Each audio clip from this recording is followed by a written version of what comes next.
All right, good evening. This is March 7th, 2024, meeting of the Economic and Community Development Committee.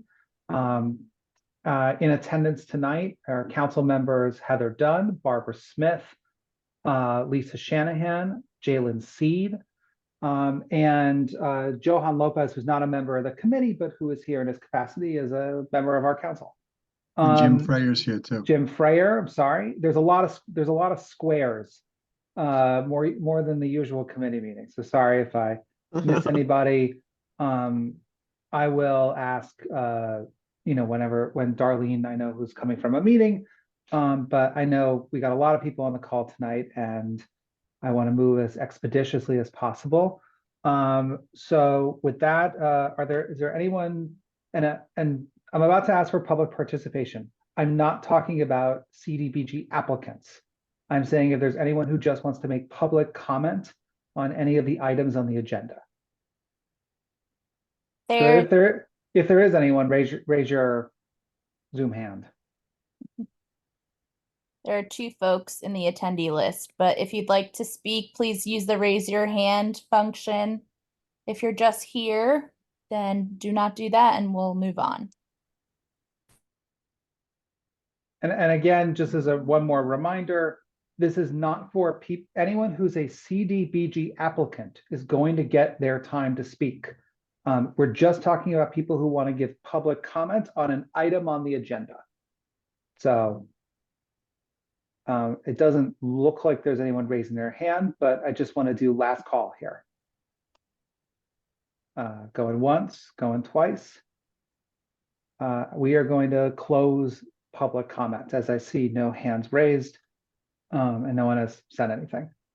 Okay, so first thing, administration approval of the meetings of the February 1st, 2024 meeting. Do I have a motion? Lisa Shanahan. That's who I saw first. Any amendments, corrections, anything like that? No. With that then, all in favor? Looks pretty unanimous. Okay, so under new business, first item, transportation, mobility, and parking. Authorize the mayor, Harry W. Rilling, to execute an agreement with VHB Consultant Engineering to provide consulting engineering services for the design of the traffic signal system upgrade and transit signal priority implementation, phase 5, project number 102-369, for an amount not to exceed $380,461.16. Account number noted. Do I have a motion? Jalen. I see that our Director of Transportation, Mobility, and Parking, Jim Travers, is here tonight. Jim, floor is yours. Thank you, Chairman. How are you? Good. So I am also joined tonight by Fred Ashragi. Fred is our traffic signal engineer, and really wanted to have Fred an opportunity to meet you as well. We're very excited about this opportunity. So Fred worked diligently on an emission mitigation grant. So what is in front of you today is the design phase of that grant, which is 100% grant funded, right? And the installation of will also be 100% grant funded. We're looking to engage the consulting firm of VHB to do the design. This grant is for two complete new traffic signals, one at North Avenue at Main at Cross. And the other one your sheet says Strawberry Hill at Walter. It's actually going to be Strawberry Hill at County. We're moving that so that we have a new signal in place for the new high school that we're building, right? And then in addition to those two signals, we are also extending the city's Synchro Green adaptive technology. You may or may not be familiar that the city of Norwalk was the first city in the state to engage in adaptive signal technology. And we did that through a negotiation when the Soto Mall was coming into town. So we put them in place on West Avenue. They have been working well. We recently had another grant that we're wrapping up right now and have extended it through the entire corridor of West Avenue. And then this will be just to further invest in this technology. In older times, older days, like when I used to do it, right? We would time the signals one time and then that would stay. But adaptive actually just learns the behavior of traffic and can make fluctuations in signal time itself to better move traffic. So we're seeing this technology really advancing, and this is included in additional 21 intersections in the city. And then we're also going to be adding better pedestrian phasing in 34 additional intersections. And then we're doing transit signal priority, again, another first for Stanford, for Norwalk. And that is, we are going to be the first city in the state to introduce transit signal priority, and that is in conjunction with the Norwalk Transit District, that there will be emitters on the bus, and if you're taking public transportation, you'll be able to extend the green just a little bit longer to get the bus to go through it, or it'll advance green a little faster to get to bus through the network. So it's really it's happening in other cities, and we're really excited to be able to bring this to Norwalk. So in that total, we have 2 new intersections, and really us doing a variety of upgrades to 55 other intersections in the city. So there's an awful lot included in this, and happy to answer. Fred or I are happy to answer any questions that you might have. And just to give a little background, Jim, this is a new phase in an existing project, right? I mean, this is not something brand new that's happening right now. This is something that's been in the works for a while, right? So this is phase 5. So we have been slowly, over the years going through for grants to modernize the city's traffic signals. So these are city-owned traffic signals. If we didn't make the investment, we would otherwise need to make the investment through our city capital dollars. But we have been, very diligent, and kudos to Fred for taking a lead and writing this one. And we submitted this grant a few years ago, and it's just getting to a point right now, but it is phase 5 of our traffic signal modernization. So we've been in front of you a number of times before for a variety of these, yes. Yeah, I just wanted to provide a little extra context for the record. I see that Councilmember Smith has her hand raised. Just have to thank you again, Jim. Another grant-funded project by TMP. It's just wonderful the amount of money you've been able to bring in to improve things here in Norwalk, and the adaptive signals really have made a difference. So thank you. I think this is really a team, and I think thank you for the comments. That we take them as a team. I think we are very happy to be able to present these. These are this is the way that we get to do things. I think when we look at our budget, and we're going through the budget process right now, right? Our requests are really minimal to that of which we're actually bringing in. Like last year, we saw our requests top $42 million, of which 18 million was approved. So we don't get every grant we go after, but we still go after a lot of them, right? And I think this is kudos to Fred and his team. I think we have some of the best signal engineers and mechanics that we have in the industry working for us in Norwalk. And I just want to note for the minutes, it looks like Councilmember Darlene Young is here. She got here, I don't know, Darlene can tell me, but somewhere around 6:05 or something along those lines. Does anyone else have any questions for Jim or Fred? If not, then I'll call for a vote. All in favor? Aye. I think that's unanimous. Yeah. Okay. All right, Jim, Fred, thank you. Thank you, everyone. Have a wonderful evening. Take care. Thanks, Jim. Thank you, everyone. Okay. So we're moving on to Redevelopment Agency, item 1A. Authorize the mayor, Harry W. Rilling, to enter into any and all agreements related to the Municipal Brownfield Grant Program and execute a First Amendment to the Land Disposition and Development Agreement, LDA, together with any and all other agreements and documents required thereunder with Suno TOD2 LLC, the developer, for purposes of conveying a portion of 30 Monroe Street. Do I have a motion? Jim Frayer. Brian, floor is yours. All right. Well, thank you. Good evening, everyone. Nice to see you. So as you'll recall, in May of 2023, the city approved the land disposition agreement for the project over there at 1517 Chestnut Street, right by the train station, the 200-unit development with Spinnaker. As part of that approval, was contemplated remediation of the soil over there. Prior to obtaining the approval, we went in for a grant because we recognized that the actual cleanup costs were going to be more than actually was allocated to the project through the developer. In between signing the agreement and getting the grant, we ended up getting the grant, and the fact that we didn't have the money at the time of doing the agreement created a rub when we actually have now negotiated the full land disposition agreement. Originally, it was contemplated that the city was just going to give a $250,000 credit, but since we got the $1.3 million grant from DECD, we're actually going to undertake that work ahead of time in advance prior to the transfer of the property. So basically, the LDA amendment that's in front of you tonight is to make that adjustment within just the sequencing of how we're going to clean up the property. Further, the developer is going to guarantee those funds in addition to the work that they've already guaranteed, the performance guarantee they provided.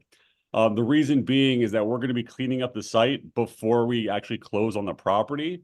And there's restrictions within the grant that if they don't deliver on the actual project, we have to pay back the money. So basically, they're going to put up the money in case that ends up happening. There's no anticipation that that will happen. But the way that the LDA amendment is being proposed is to provide risk mitigation in that regard. There are some other details within the memo that's included with it. A lot of them are more, legally related, but that's the high level. And effectively, what you'd be approving tonight is the amendment to that land disposition agreement, and then authorizing the mayor to enter into the assistance agreement with us for the money, the $1.3 million grant we're getting from the state. And Brian, I don't know if you have any insight on when the expected closing date would be. Basically, how long do you expect the cleanup to take, and when do you expect the closing date? Yeah, absolutely. So we're actually just finishing up the bid documents right now. So we expect to have that bid out in the next 2 weeks. And we hope we're putting an aggressive timeline for a 90-day cleanup period, so 3 months. So I expect that the closing will occur sometime in the summer. But the work will be started, very soon. And we've been working with TMP and DPW so that everyone's aware of, different system impacts that may occur as a result of that. Because once we start the cleanup, we're excavating, 17 feet deep, and that land will be offline. And then they will have temporary parking in the interim, which is also included in the amendment. But to answer your question directly, Josh, this summer. Okay. Any other council members have any questions? Seeing none, I will call for a vote then. All in favor? Aye. That is unanimous. Aye. I think that was everybody, if I'm not mistaken. Okay. Thanks, everyone. Yeah, thank you, Brian. Okay, see, I told you guys before the meeting we were going to move through these first two items quickly. It is 6:18. I just want to make a note as we're heading into the next application. I believe that Council Member Seed is going to be recusing himself from. Oh, and I'm sorry. Before we move on to I realized I did not read into the record item 1B, which I think is also related to the application that we just passed. So I'm just going to read it into the record. Be it further resolved that the mayor is authorized to execute an assistance agreement, any amendments thereto, and such other documents as may be required to take such other actions as may be necessary or required to receive the grant, and to act as the authorized representative of the city of Norwalk for all purposes in connection therewith. I realize this is a formality, but I'm just going to do this to make sure that we're all square. I'm going to actually call for a vote again for redevelopment agency items 1A and 1B. With that, all in favor? Aye. Okay, that is everybody in favor. All right, so just want to make a note to the record that all the council members voted in support of redevelopment items 1A and 1B and sending them on to the full council. Now, we're going to move on to item 2, which is the item all of you have been waiting for. Community Development Block Grant Review and Presentation of CDBG Applications. Before we get started, I think Council Member Jalen Seed is going to recuse himself from this item. Jalen, is that right? Yes, thank you. Okay. All right, Jalen. Have a good night. All right, so then I am now going to turn it over to Stephen Ivan from the Redevelopment Agency just to provide a little quick intro and get this party started. Yeah. Hi, everybody. My name's Steven. I work for the Norwalk Redevelopment Agency. This is for the 5th year of our consolidated plan that guide Norwalk's spending and some of our efforts from the Department of Housing for our Community Development Block Grant Funds, otherwise known as CDBG. This will, there's no action for this item today. We will host 3-minute presentations for all of our presenters. At 2 minutes and 30 seconds, I will briefly interrupt our presenters to give them a 30-second warning. Just due to the amount of presentations that we have and the time that it takes, we will be fairly strict about these presentations. If the council members have, or sorry, if the committee members, council members have any questions during or after presentations, we will allow time for that as well. If you guys have any specific questions about the CDBG program at this time, I can answer those briefly as well. And then at the end, the redevelopment agency will also present on our application for funding. And by the way, I just want to just quickly add, Johan, any council member can ask questions. So if you have any questions, feel free. Okay. Before we get started, does anyone have any questions, process questions, anything along those lines? As Stephen said, there's not going to be a vote tonight. This is part of a, I think about a 2-month process. And in fact, I think there's a memo. Stephen, I can't remember if the memo is public or not, just giving an outline of the process dates and what people can expect in terms of timing. Stephen, you're on mute. I apologize. It is everything that we post for the program is posted on our website. So the public does have access to the same information that we're seeing tonight. Following the meeting, we will organize with the committee members a separate meeting to discuss what you guys want to do to provide us with funding recommendations and give any kind of feedback and support at that point that you guys see fit. The schedule that is posted in the NOFO, as well as the memo that you guys are, or the agenda that you guys are seeing, is subject to change at this point because we have not received our funding allocation from the Department of Housing yet. As soon as we get any additional information, we will provide that to you. The general summary is that once we do receive our funding allocation, we will have 90 days to submit the annual action plan to HUD. So there is some time baked into their delay on issuing the allocations, and it's dependent on when exactly they release that number to us. Okay. If no one has any questions before, I think we can get started with the presentations. Yeah. So the first to present tonight is Abilis, or I believe I'm saying that right, Abilis Inc. And it's okay, it's Abilis. Good evening, everyone. My name is Amy Montemuro, and I'm thankful to the City of Newark for the opportunity to apply much needed funding to benefit our Abilis community members. This is our first time submitting a proposal, and we're excited to just share brief work under 3 minutes about the work we're doing and the community that we're supporting. Abilis is not a new provider. We have been supporting people with intellectual and developmental disabilities for over 70 years and have expanded all throughout Lower Fairfield County.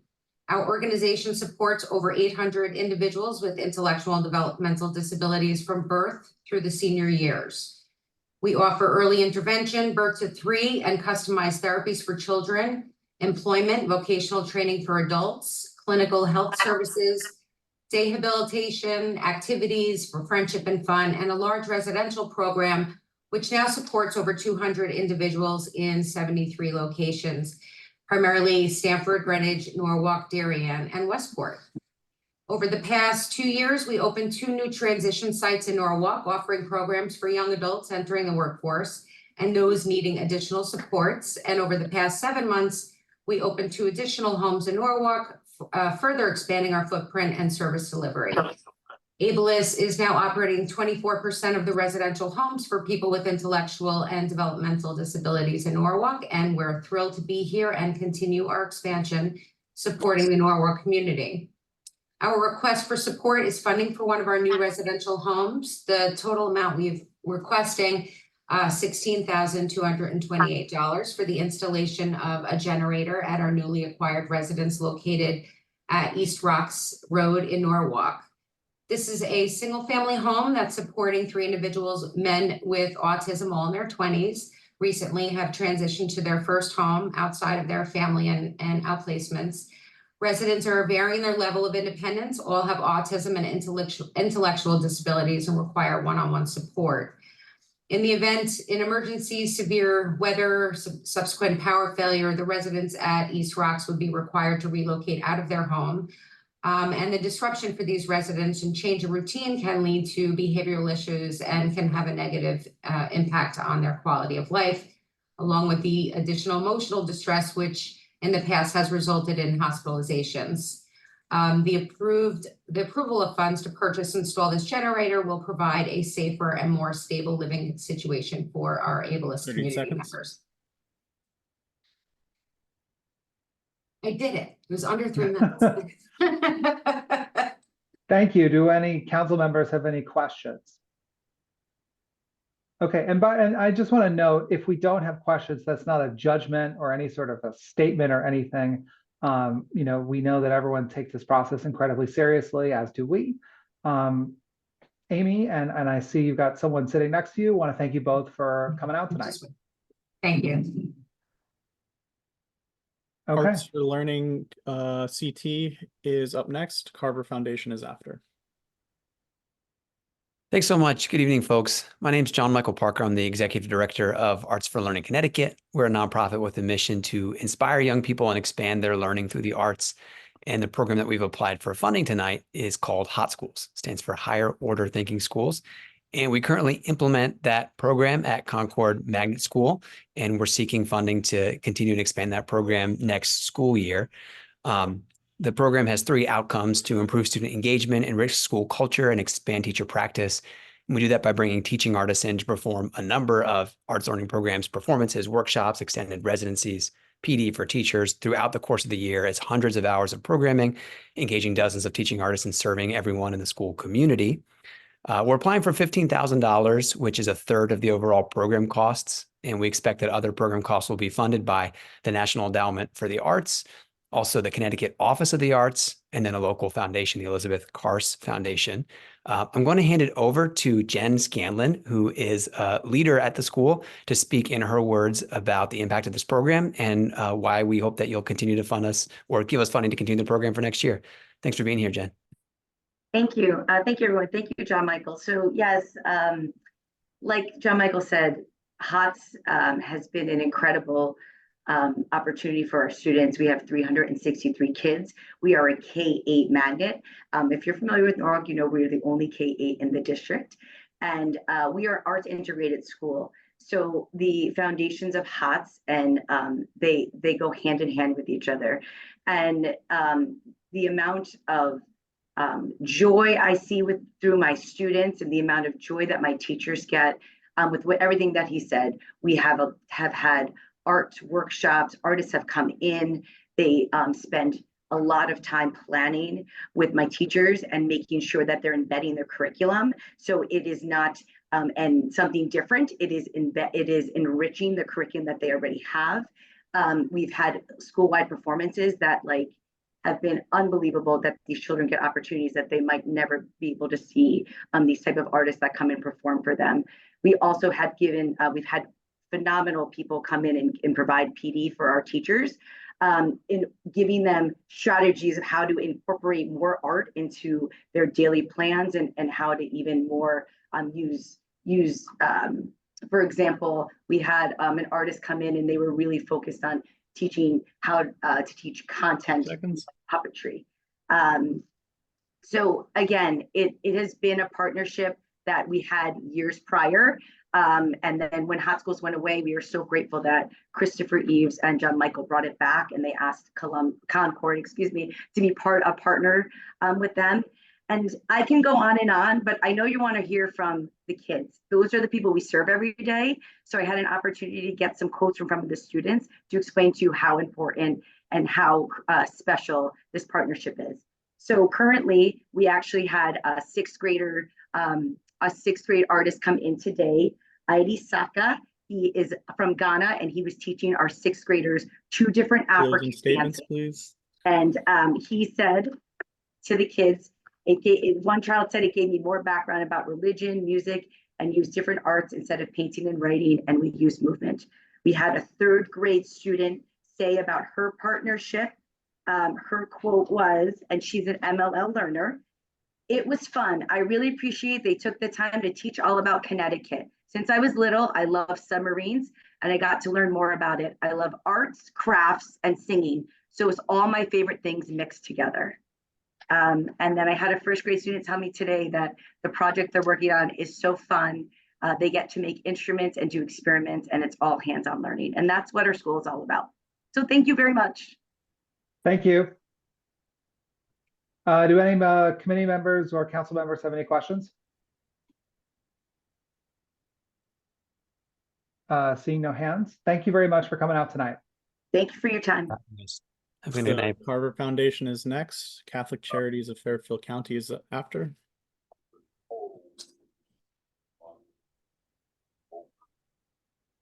Good afternoon. My name is Clinton Hamilton, and I'm the Chief Operating Officer for the Carver. And on behalf of the Board of Directors, the staff, the volunteers, and the countless youth and families we serve, I want to thank you for this opportunity to present our application.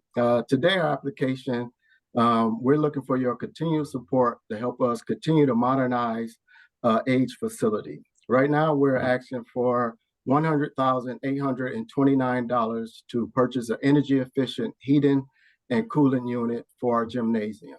Currently, we have a heating unit in the gymnasium, but no cooling unit. So you can imagine the most utilized area of the facility during the summer, during the fall. You know, it's hotter sometimes more inside the gym than it is outside.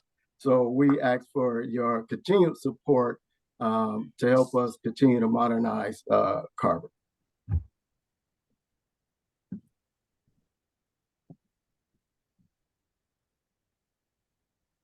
Okay, that was very concise.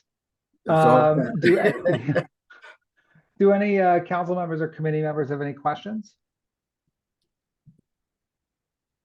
Okay, seeing none. Thank you very much. I appreciate that you guys came out tonight. Thank you. And applied. Catholic Charities of Fairfield County is next. The Domestic Violence Crisis Center is after. Hello, everyone. Good evening. Thank you so much for giving me the opportunity to present on the program. My name is Maria Palacios. I am the lead immigration counselor with Catholic Charities Immigration Legal Services. Our immigration services addresses the urgent needs of a substantial and growing immigrant population in Norwalk. We are the only DOJ accredited representative legal provider in this area, and we provide much needed affordable counseling and legal assistance to the immigrant population of Norwalk. Aside from our legal immigration services, we also offer to the community our overall services at Catholic Charities. But within our immigration services program, we also provide ESL classes, financial counseling, case management work, and citizenship tutoring. Today, we are reapplying to this grant in support of our immigration legal services and our immigration support services for Norwalk residents. This involves assessing eligibility for benefits via one-on-one consultations. And so can I just ask what was projected? Oh. I'm sorry, was that for me? Darlene, was that a question for Ms. Palacios? I don't think so. Okay. Please continue. Okay, great.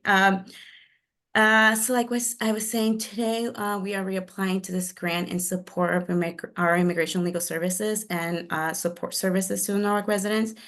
This involves assessing eligibility for benefits via one-on-one consultations and managing all legal documentation for those benefits.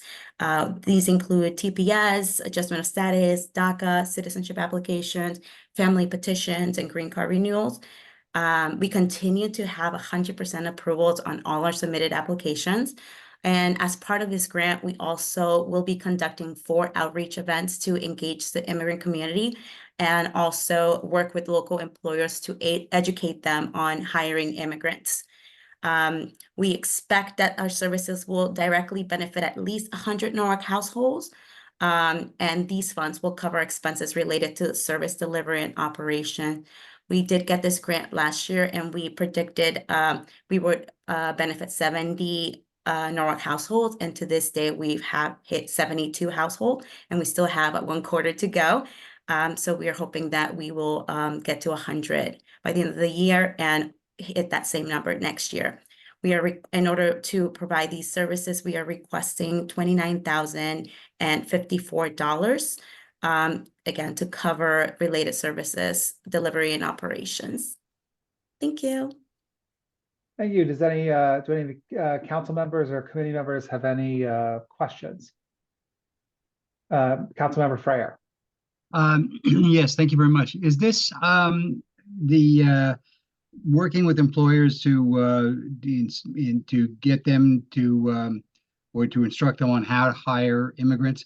Are these immigrants, are these people that are awaiting disposition, or are these people that already have a green card or do have a card to stay in the States? Yes, so most of the clients that we serve do have a legal pathway. So when they come to us, they we help them get a green card, or we help them get a employment authorization document or become citizens. So now that they have the legal authorization to work in this country, we work with agencies to hire them. Most of our clients who are undocumented, unfortunately, work under the table and get paid cash with no benefits. And in helping them transition to a legal status, we help them, we connect them to better resources and better employment opportunities for them. Okay, thank you very much. Of course. Do any of other committee members, or rather council members have any questions? The only one I was going to ask was just, so the requested funding is going to be apportioned between both paying, is it inside legal services or are you hiring outside legal counsel? I don't know how that part works. No, so we provide all the legal services. So I am accredited by the Department of Justice to provide immigration legal work. And so what we're requesting will cover our expenses. We're a nonprofit, so we are covered by grants like this. So that's what it would cover. We won't hire outsides. It's all in-house. Got it. So you have attorneys on staff who help with a lot of the immigration legal issues. We don't have attorneys on staff. We have DOJ accredited representatives. So, and do you want me to explain what that is? Very briefly, Yes. Sure. Yes. Okay. So under immigration, only immigration attorneys and accredited representatives who are certified by the Department of Justice can represent immigrants in their immigration process. So basically, we go through a rigorous education, training and education in order for the Department of Justice to certify that we know enough immigration law in order to represent clients adequately. And this program was created by the Department of Justice because a lot of clients can't afford private attorneys to do their processing. Okay. Yes. Thank you. Does Thank you anyone so else have any much. questions? Seeing none, Maria, thank you so much. Thank you. Have a great night. You too. The Domestic Violence Crisis Center is next. The East Norwalk Improvement Association is after. Hey, thank you. Good evening. My name is Tamara Pardo, and I'm the Chief Advancement Officer for the Domestic Violence Crisis Center. For those not familiar with our organization, DVCC is the only state-certified provider of domestic violence services for Norwalk, Stamford, Darien, New Canaan, Westport, Wilton, and Weston. Tonight, I want to talk to you about a unique opportunity for Norwalk youth, especially those from low-income areas of the community. This would be by supporting our youth violence prevention program. We are respectfully requesting $70,000 to expand our prevention education program to reach 6,958 Norwalk youth. While the project would be citywide, our expansion plan is to prioritize the schools within the LMI tracks. DVCC currently reaches 3,150 Norwalk youth through both high schools as well as 5 elementary and middle schools. This funding would enable us to continue that work as well as reaching an additional 3,808 Norwalk youth. Our program is designed to address a crucial need in the Norwalk community, the prevention of youth violence and the promotion of healthy relationships. We believe that the prevention of violence begins with the education of our children. Our PeaceWorks youth curriculum for prevention education has a proven track record of success in teaching age-appropriate material to youth from kindergarten through 12th grade. Early intervention is key to helping children build healthy relationships in their adult lives. And therefore, our project is specifically focused to expand our program through the elementary and middle schools in Norwalk. For more than 30 years, DVCC has been delivering top quality prevention education programs through classrooms and after-school settings across all 7 towns we serve. The curriculum focuses on peaceful conflict resolution, healthy interpersonal relationships, recognizing and reducing bullying and intolerance. The program's proven track record of success can be seen in like a statistic as this: 86% of participating students reported an increased understanding of healthy relationships and were able to recognize qualities and signs that contribute to such relationships. This is a critical step in preventing violence and promoting a safer community. Healthy relationship skills are learned behavior, they're not innate. Unfortunately, children from low income and underserved communities do not always have access to this type of curriculum. Our prevention education in Norwalk schools is an opportunity to reach young people who may not have access to private therapy or outside resources to learn these invaluable interpersonal skills. So I thank you for considering our request, and I'm happy to answer any questions you might have. Thank you very much. Do any council members have any questions for Ms. Pardo? Councilmember Lopez. Thank you, Chair. Thank you, Ms. Pardo. I got a quick question, but the 86%, is that calculated, is that from beginning to end of a certain curriculum within a certain grade? Is that on a yearly basis? If you just give me like a little bit more information about that 86%.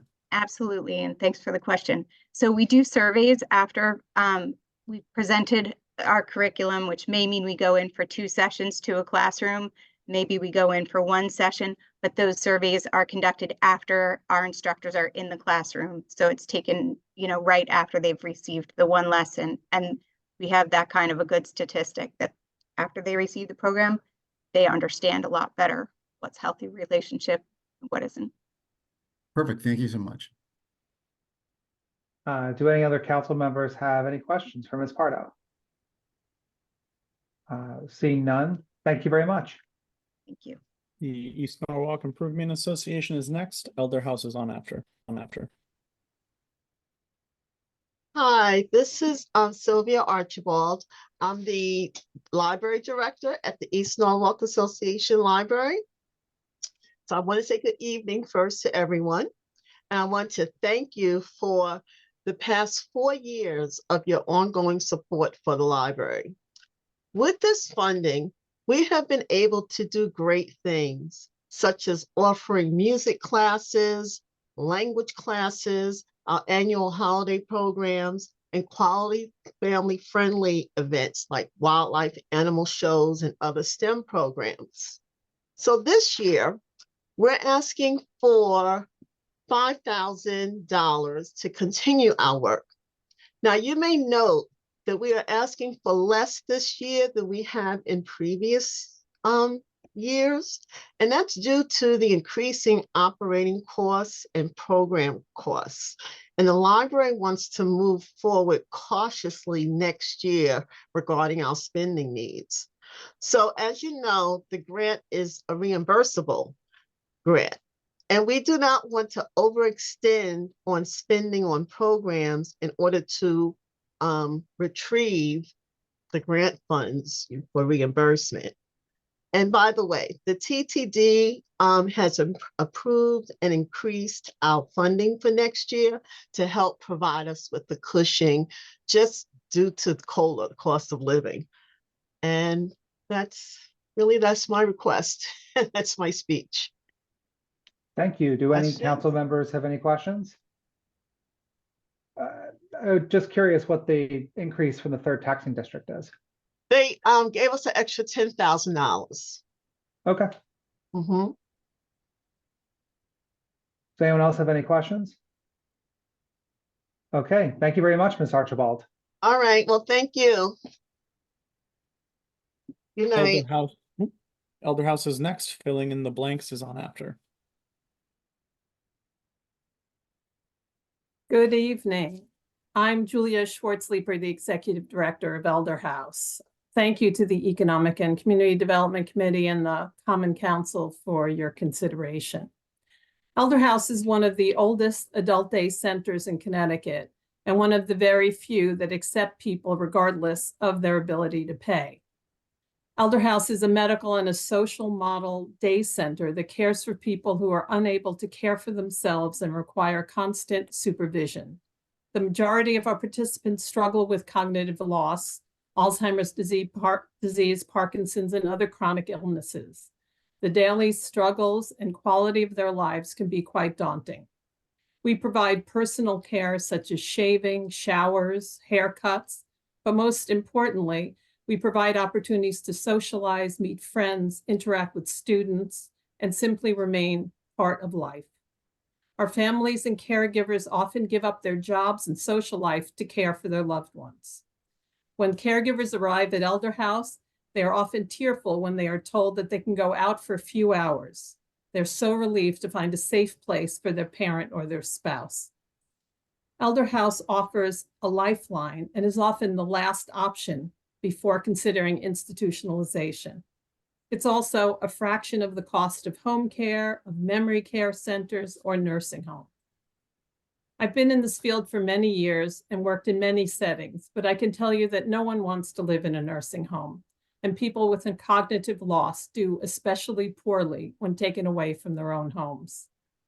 The majority of our clients are your Norwalk neighbors, and they are reflective of the population in the diversity in terms of race and economic diversity. We have approximately half men and half women. Elder House does not turn anyone away who is appropriate for our program. This year alone, in the past 7 months, we have provided almost $62,000 in scholarships to our clients. Although some receive Medicaid, most fall between the cracks, having worked all their lives only to struggle to pay for their care as they age. It's especially difficult when there's a well spouse at home who needs to think about their own future needs. The City of Norwalk has always supported Elder House for many years with a small grant, but this year those funds were discontinued. 30 seconds. We've been fortunate to secure an unusual donor to help us match the funds of the $30,000 that we are requesting. I truly believe that the City of Norwalk is making a physically, socially good investment in supporting these services for Elder House and the residents of Norwalk. Thank you for your time and happy to answer any questions. Do any council members have any questions for Ms. Schwartzleeper? Thank you. The only question I had was I believe you said the cost of the project was 90,000 and you had a matching, assuming the request was 60,000. So how do you get the extra 30? What was your plan to achieve the cost of the project? Well, we were hoping to get those funds from this source, from this Oh, grant. so you have 60, you're looking for the last Yes. 30. Yes. Okay, all right, Exactly. now I got it. Okay, great. Okay, does anyone have any additional questions? Okay, thank you very much, Ms. Schwartzleeper. Thank you so much. Filling in the blanks is next. The higher education literacy professionals are on after. Good evening, everyone. My name is Jen Mason, and I'm the new director at Filling in the Blanks. Filling in the Blanks mission is to fight childhood hunger by providing meals on the weekend. What started 11 years ago is 50 students at one school. We have grown to over 170 schools and providing 7,300 students per weekend with meals. With the growing needs from our community and in conjunction with our weekend meal program, we started the Fresh Food on the Move Mobile Food Pantry, which is the program we are requesting your support of. Our Fresh Food on the Move Mobile Pantry occurs every second Saturday of the month in Norwalk and third Saturday of the month in Stanford. The goal is to provide families with enough food to supplement their meals and ensure that they have access to nutritious options. The mobile pantry serves low-income families, serving between 350 and 425 families with approximately 22,000 pounds of fresh food per mobile pantry. We serve vegetables, fruits, milk, yogurt, a meat, and grains. And each pantry we have has an equal number of Spanish-speaking and English-speaking volunteers to assist with registration. In filling in the blanks, through the mobile food pantry, we address food insecurity, a major social detriment of health. Access to better fresh food choices allow families to eat healthier. Increased fruits and vegetables in a diet leads to reduced risk of chronic diseases and better body weight management. In addition, we provide an opportunity for our partner agencies to serve a vulnerable population with health and wellness services as they wait in line for food. Fresh Food on the Move is also creating health equity. We have been joined by Husky Dental, who distributed dental health kits for children, and Husky Dental Insurance. Stanford Health orchestrated the distribution of 30 flu shots and registered 300 families for health insurance. Norwalk Health Department supplied free COVID kits. The United Way distributed the food guide outlining food resources. Henkel donated shampoo, conditioner, and body wash.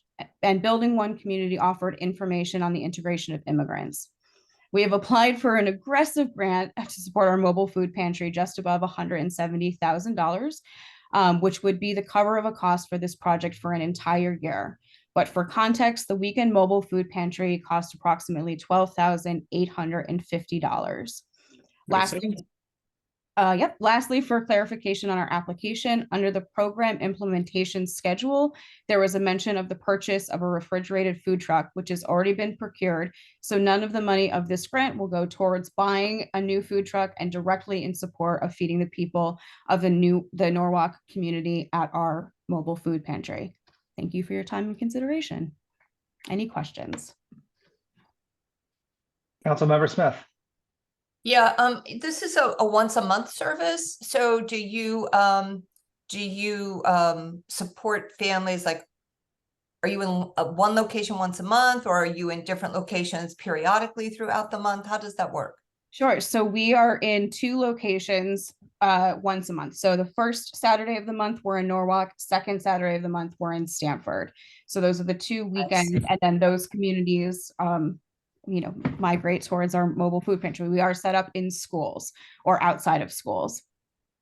Okay, so it's one school here in Norwalk once a month that you... For the families, correct. Our location is set up at a school, but it's for the surrounding community and families, a lot of which come from our weekend meal programs, but it's also expanded to a much larger scale. Okay, thanks. And is the requested amount for, you said the 170,000 request, is that for the entirety of the program, or is that for half of the program? That's for Norwalk for an entire year. Okay, got it. Yep. Councilmember Freyer. So you mentioned 7,300 students you serve. Is that Norwalk and Stanford, or is that just Norwalk? So it's all across Fairfield County and Westchester County. How many in Norwalk? We have over 1,000 in Norwalk for the weekend meal program. Okay. Do any of other council members have questions? Seeing none, Ms. Mason, thank you very much. Thank you so much for having me. Higher education literacy professionals is next. Good evening. Can everyone hear me? Yes. Great. So my name is Tristan Fields. I'm the president of HELP, which spelled out is Higher Education Learning Professionals. Our organization was designed and founded in order to increase college access for underrepresented groups of students. We do that a couple of ways, either through SAT prep, college tours, workshops, and one-on-one college counseling, including everything from helping them with the personal statement to looking at the financial aid award letters. right? So one of the things that I wanted to say is just thank you. In the past, we have received CDBG funding in the past, and that's especially important for small minority organizations like mine, because without that, I wouldn't have been able to start offering this programming for free for students. Now, we have been able to get funding from other sources and expand our offering. We have about 17 seniors now and about 15 juniors that we're currently working with, but we've also been able to partner with organizations like Horizons and offer their students SAT prep and college counseling as well. So we're looking forward this May to celebrate at least 34 graduating seniors who are from Norwalk in a college signing day event. Now, it just was privy to some information on the website, on the Ed site. You can take a look on that and you'll see that students, high school graduates that have a college degree 10 years from now versus any sort of college degree, that includes certificates, that includes associates, bachelors, what have you, any sort of college certificate or credential, make much more than their counterparts, particularly if they are from low-income families or if they are from Black or Hispanic households. So while we are all about making sure that kids have options, that they should live a choice-filled life, whether that means that they're going to trade schools or college, we are still seeing that college plays a major role in terms of breaking that cycle of poverty.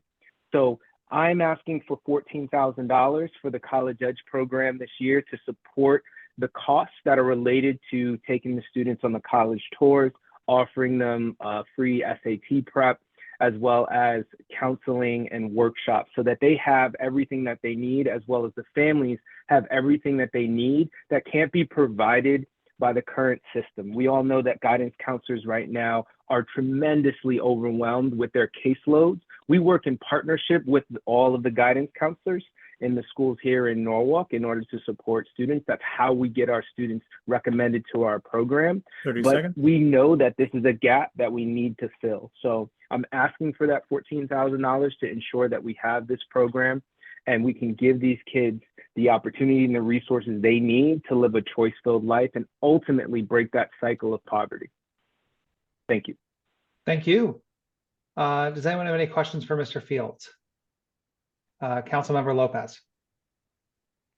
Thank you, Chair, and thank you, Mr. Fields. Mr. A quick question. What do you think in your organization, because I know there's many like them, what do you think actually truly sets your organization apart? Is it some of the services? Is it the overall success rate? Yeah, if you kind of tell me a little bit something about what you think makes your group truly unique. Sure, thank you. It's a great question. I get it all the time. You know, I've been doing SAT prep and college prep work for over about 20 years now.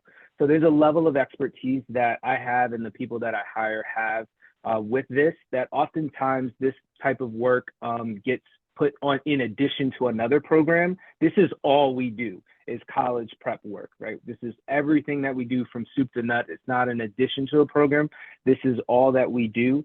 We focus mainly in helping our Connecticut students connect with Connecticut colleges. So all of my college tours are to colleges like Fairfield University, Southern Connecticut State University, UConn, University of New Haven. So our students really get an opportunity to see what Connecticut has to offer, because we know that when our students, particularly our students from low income or underrepresented groups, when they go out of state and they lose that support network, they ultimately end up coming back and then having to restart their whole college process, which we don't want. So if we send our students out of the states, we want to make sure that they have a strong support network. And we want to make sure that when they're applying to schools, they know what is here available in Connecticut, so they don't have to necessarily lose their support network that they've really needed through high school when they're in these other places. So those are some of the things that set us apart: the expertise, the specialization just in the college prep work, and the hyper focus on Connecticut partnerships. Great, thank you, Mr. Fields. And a quick follow-up. So do you think that focusing on Connecticut schools kind of helps prevent the students from accruing, out-of-state debt when they go off to these college? Is that one of the things you think about when you focus on the in-state schools? 100%. A lot of what I'm finding with particularly students that I work with is when they graduate high school, they want to be able to support their families, right? They don't want to be a drain on their family, right? And when they're in another state, it's very difficult. They can't help out with babysitting. They can't help out with chores. If they're getting a job, it's going to supplement the amount of money that they're using to transport themselves from Connecticut to that out-of-state university 4 times a year. So those end up becoming some roadblocks and some difficulties. Whereas if they're able to stay in Connecticut, they're able to still provide support to their families while bettering themselves and pursuing a degree. Now, like I said, some of our students still go out of state. We make sure they're going to colleges where that makes sense. It's always up to their decision and the families. But we want to make sure that they're making an informed decision and they get the support that they need. And one of the ways that we do is make sure that they're knowledgeable of the local options, because those are some of those unforeseen challenges when they go off to college. When they get that phone call home and their sister's not doing as well in school, then they're able to support, or they need to get a job on the weekends and support. They're still able to do that and balance that in a better way. And we've got so many great options: UConn, Stanford, University of Bridgeport, Fairfield. We've got so many different options that are just 30 to 40 minutes away, that enables them to still graduate and get an amazing education. Great. Thank you so much, Mr. Fields, for that well-detailed response. Appreciate it. Thank you. Okay, does anyone else have any additional questions for Mr. Fields? Okay, thank you very much. Homefront is next. The House of Darla is on after. Okay, hi everyone. I'm Sean O'Brien, the Executive Director of Homefront. And on behalf of our board and our staff and volunteers and the families we help, we just want to thank this council and Norwalk Redevelopment for helping to make Norwalk a better place to live, especially for many who feel forgotten. In 2023, this grant helped us. It came to the rescue of 4 very low-income Norwalk families whose homes were in disrepair. This brought Homefront to a total of 630 Norwalk homes revitalized since we started in Norwalk in 1988, and all that's done at no cost to the beneficiaries. This past fall, one of the projects benefited a couple in Norwalk in their 70s who spent a lot of their life in community improvement efforts for Norwalk. And theirs is a multi-generational home, including a daughter and 2 grandkids, but their front and back porches were unsafe, their steps and their railings. They had many drafty windows. Their exterior lighting was poor. A door was in bad shape. Their cabinets were shot. And the yard had gotten beyond them. So CDBG funding enabled us to remove all these worries, working with volunteers from a local church. On a macro level, we all know that Connecticut faces a housing affordability crisis. And so for the families we help, remaining in the home where their mortgage is paid off is often the most affordable option for them, provided that their homes are healthy and safe. So the families I mentioned, we assisted through our volunteer group model. We now hold volunteer repair blitzes in the spring and the fall. And volunteerism has always been alive and well in Norwalk and is rebounding quite a bit since the pandemic. But we institute a new service called Critical Pro Repairs, or CPR, for the home. Think of SWAT teams with tool belts. It's where a handful of skilled volunteers work with some of our skilled staff to tackle more targeted repairs like wheelchair ramp installs or deck repairs. And right now we have about 50 requests from Norwalkers, with more coming in each day. Our proposal for this year is intended to increase our outcomes in Norwalk by funding 3 to 4 high-impact projects through CPR or our team efforts. We add about $20,000 in value through the materials we get donated and the volunteers that we mobilize. We're just a staff of 2 full-timers and 3 part-timers.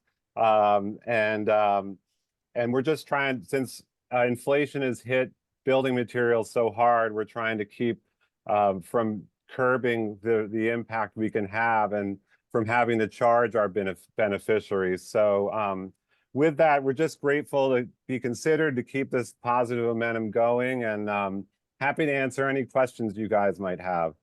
Thank you. Thank you. Does anyone have any questions for Mr. O'Brien? Councilmember Freyer. Thank you, Mr. O'Brien. It was very interesting. Do you focus on people that have disabilities that need repair or modifications to their house in order to get around and stay in their homes? That's a large part of what we focus on. Primarily, our threshold is all about income. And the average income of a family we help is about $29,000 in annual income. But where that is taking us, as you would expect, is a lot of older adults living on Social Security, but an awful lot of persons with disabilities as well. And as you know, a lot of the resources reach their cap for people with disabilities to try to get help through other organizations. Good, thank you very much. I saw Councilmember Lopez had his hand up. Thank you, Chair. Councilmember Freyer asked a question that I had in mind, so. Okay. Okay. Yeah, and we O'Brien. also, along the lines of that question, we get wheelchair ramps, aluminum wheelchair ramps donated whenever we can, because they aren't always needed, indefinitely. So we have a warehouse in Bethel where we store our materials, and we'll accept donated ramps and we'll install them at homes on when it's needed. That's great. Thank you very much. It's very, very important. Mm-hmm. It is, yeah. You don't want to be a prisoner in your own home, for sure. Yeah. Thank you all so much. Thank you very much. Have a good evening. You too. Thank you. The House of Darla is next. Keystone House is on after. Hello, everyone. Please feel free to let me know if it's staticky. I'm having some feedback. Nope. issues. No, you sound good. Awesome.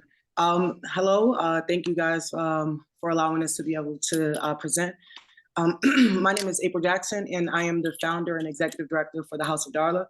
We are a startup grassroots organization dealing with life skills, soft skills, health equity, entrepreneurship, and job readiness for inner city at-risk and marginalized communities.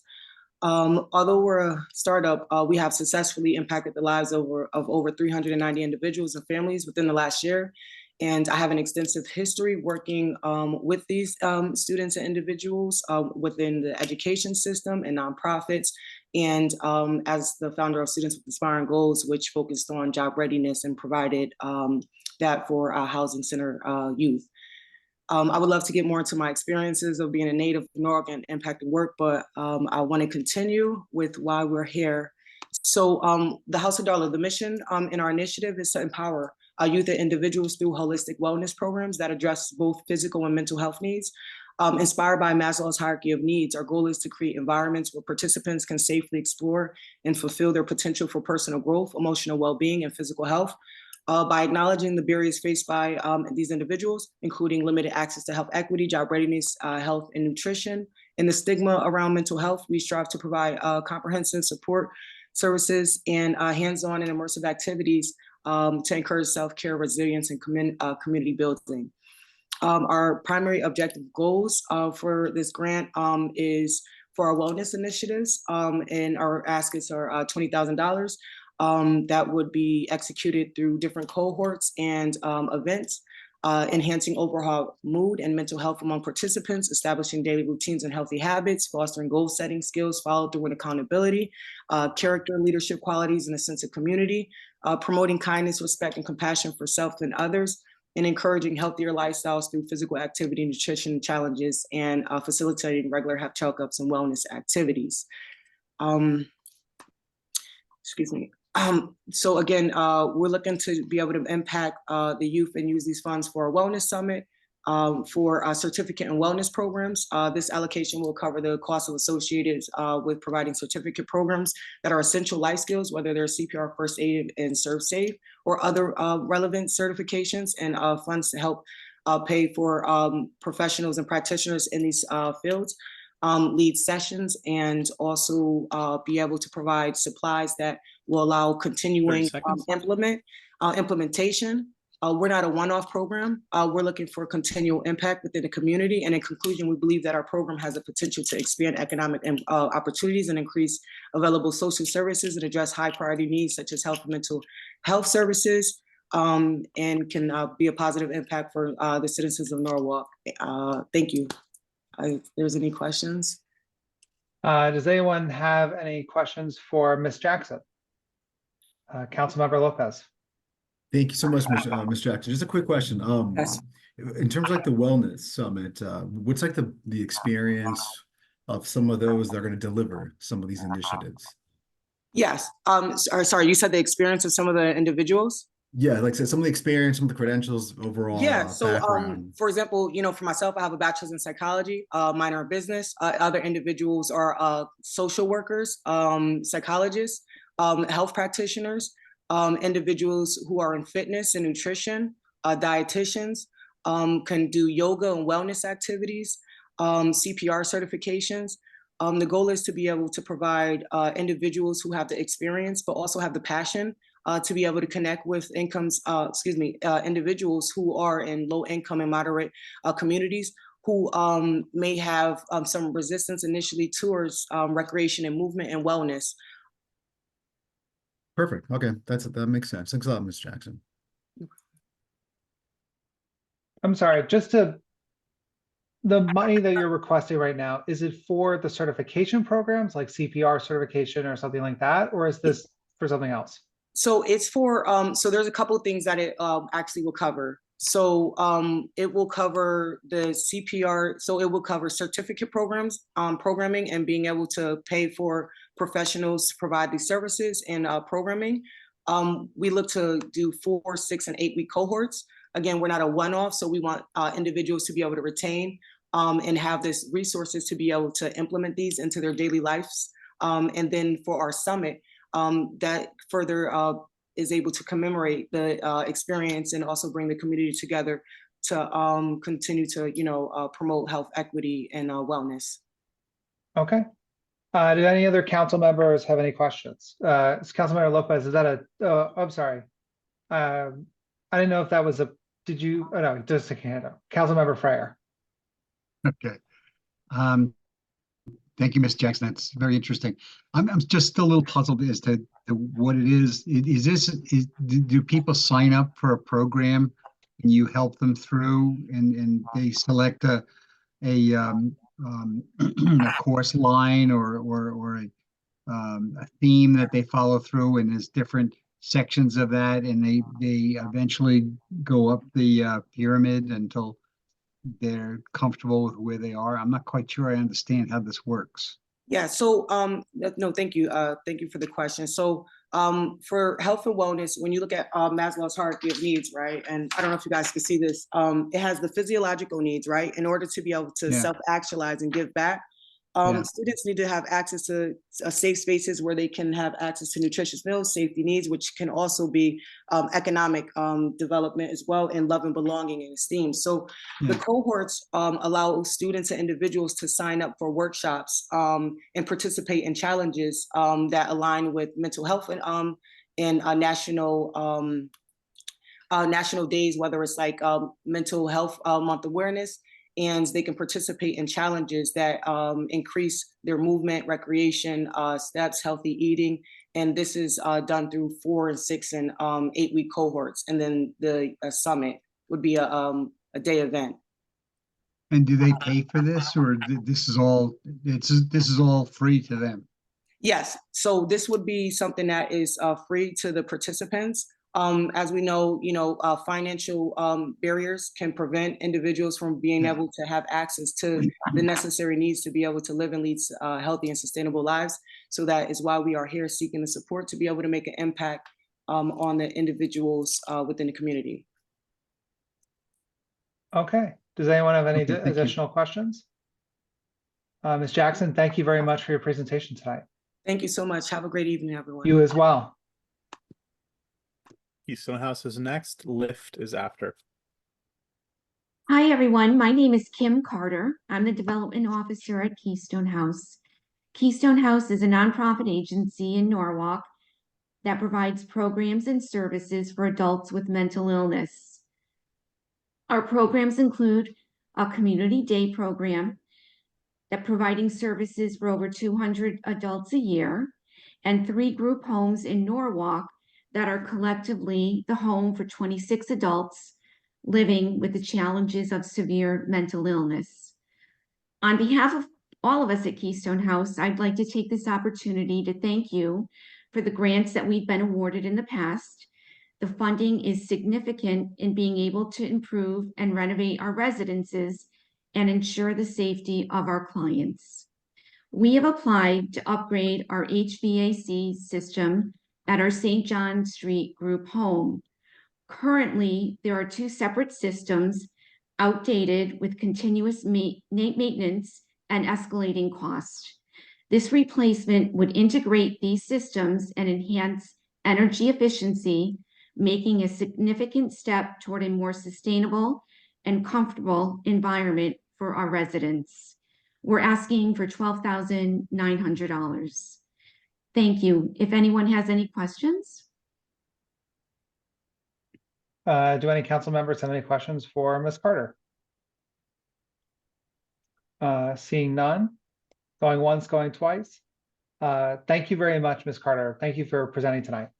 Thank you. Lift is next. Liberations program is on after.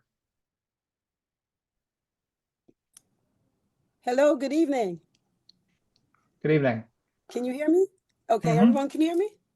All right, my name is Melody. Well, Melody here, everyone knows me as Sweets, from Sweet Melody. Lift Foundation is an acronym for Learning is Fun Too. And what we do at the Lift Foundation is everything that we do in the recording studio, we bring it back out to the community for the underprivileged. So not only do we teach music, recording, we've also incorporated podcasting. We newly just added roller skating, a portable roller skating rink with instructors. So we like to be at the cutting edge of different creative activities for the city of Norwalk, not just the underprivileged.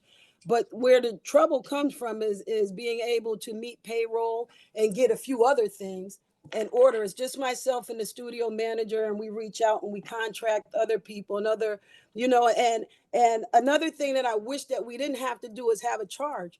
So a lot of times the Lift program in the past, when we did receive the CBDG funding, we were able to offer that for free, but without the funding, we cannot offer it for free all the time. And so therefore, the people that we want to reach, they can't always participate. So we're looking for funding so we can continue to offer it for free, and we can also get help so we can we're expanding. We had 3 classes here today. Thank God. It was it was a great day, but it's not always like that. And we want to make it consistently like that because some can't afford it, some can't. And like I said, if it wasn't a charge and if we had enough manpower, we could really help a lot of more people and reach a lot of more students. I apologize.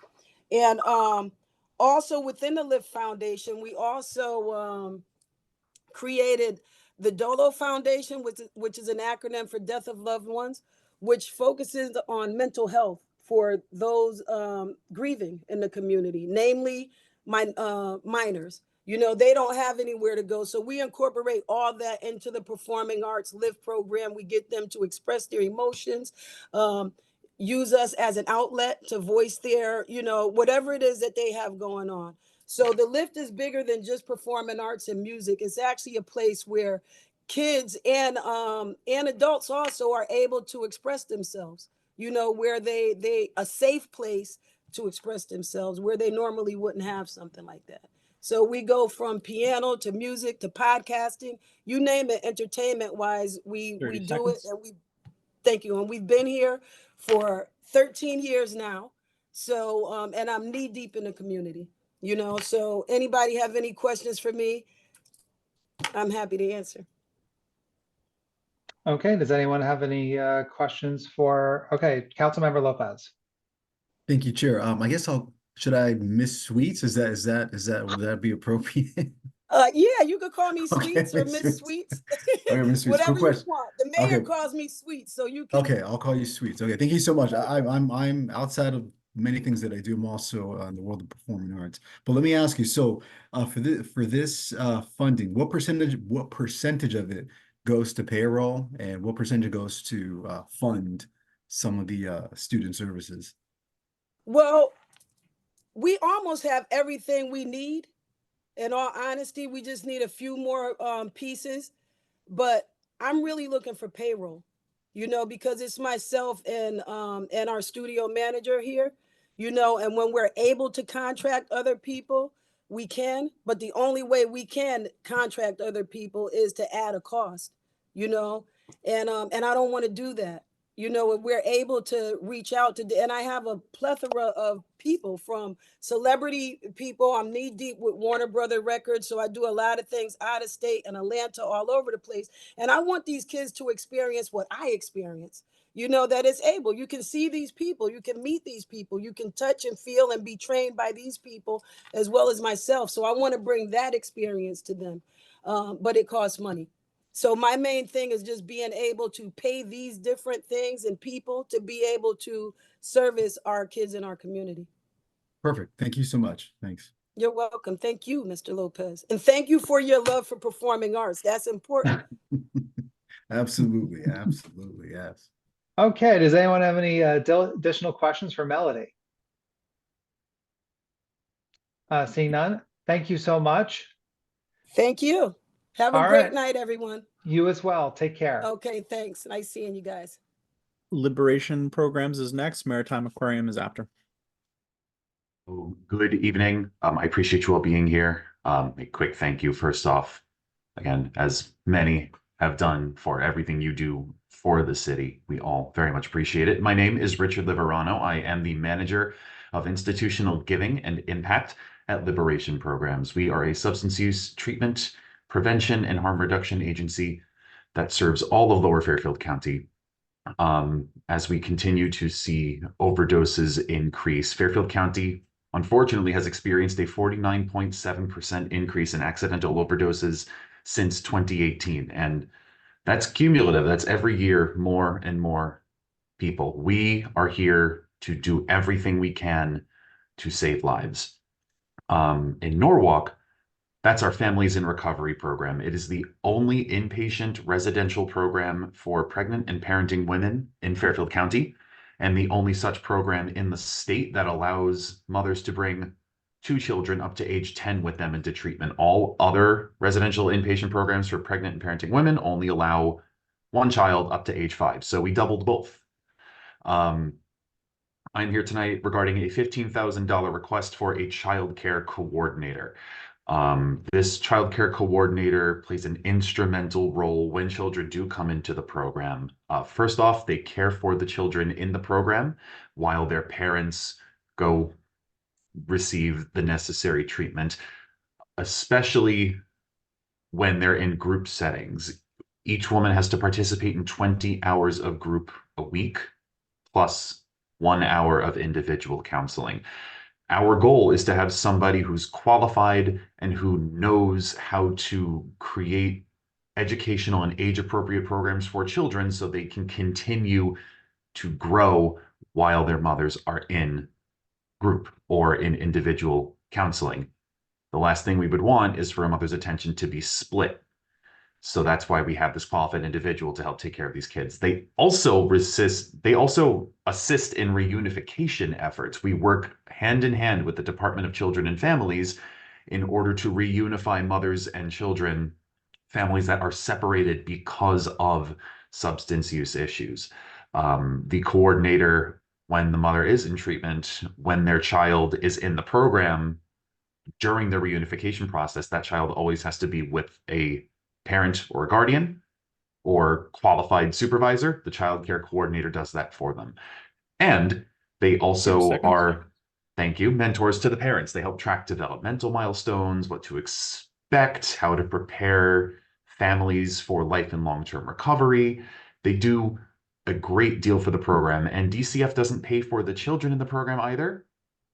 They only pay for the women. So this position is grant funded or out of pocket if needed. It's a huge part of what we do. And yeah, that's about it. I'd be happy to answer any questions. Okay, do any council members have any questions? Seeing none, Mr. Liverano, thank you very much for your presentation tonight. Absolutely. We really appreciate you it. doing this. Thank you so much.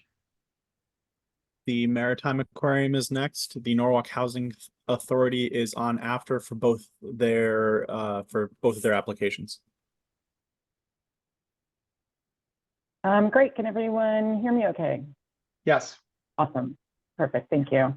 So good evening. My name is Alicia Sells, and I am the Associate Director of Advancement for the Maritime Aquarium at Norwalk. I want to just echo everyone in my thanks to the Economic and Community Development Committee and Norwalk Redevelopment for their time and energy, and for the opportunity to present the aquarium's application for funding through the Community Development Block Grant. So as many of you may already know, the Maritime Aquarium is not just a wonderful family-friendly destination, but since our opening just over 35 years ago, we have continued to expand our offerings of robust and critical STEM education programming to the local and regional area, including important partnerships with Norwalk Public School System. And we've added many new environmental conservation initiatives, which have become even more critical in these times with an ever-changing climate, as I'm sure everybody is aware. So just a quick overview of the aquarium's need for this request. On Sunday, November 19th of 2023, just a few months ago, at approximately 2 a.m., one of the aquarium's HVAC heating lines failed, causing hot water to flood 3 floors of our environmental education center building. This included 2 of our educational classrooms, our main cafe kitchen, and our group lunchroom. But the impacts were felt facility-wide, as the areas that sustained the damage are critical to serving our guests, students, staff, and community. The impact to students who participate in our educational programming was incredibly challenging, as we needed to reimagine how to retain the scheduled class roster and ensure that programming was in keeping with the high quality experience that our students have come to expect and deserve, and that we are proud of. That also meant restructuring some of our internal staff areas to accommodate and allow for relocation of these programs. Obviously, our main cafe kitchen being shut down meant that we could not properly serve our guests with meal options during their visit, and also impacted our ability to welcome community and private events and provide them with the needed catering. And so, of course, all of this presented budget and revenue impacts that were unexpected, leading to the need to restructure our financial outlooks. So the proposed funding that we're requesting would be for $10,000, which would allow us to pay the insurance deductible for facility repairs, as of course, as mentioned, these costs were unanticipated and unbudgeted and significant. And the repairs will in large part target our educational spaces, which serve over 65,000 children across the education programs in 2023, and provide benefits to our community as a whole. So again, my thanks to the committee for this opportunity to present to apply for this grant. Thank you. Does anyone have any questions for Ms. Sells? Councilmember Lopez. Thank you, Chair. Just real quick, Ms. Sells, thank you so much. So you said the 10K is for a deductible towards the overall improvements of what actually it's going to cost to get the structure back to where it should be?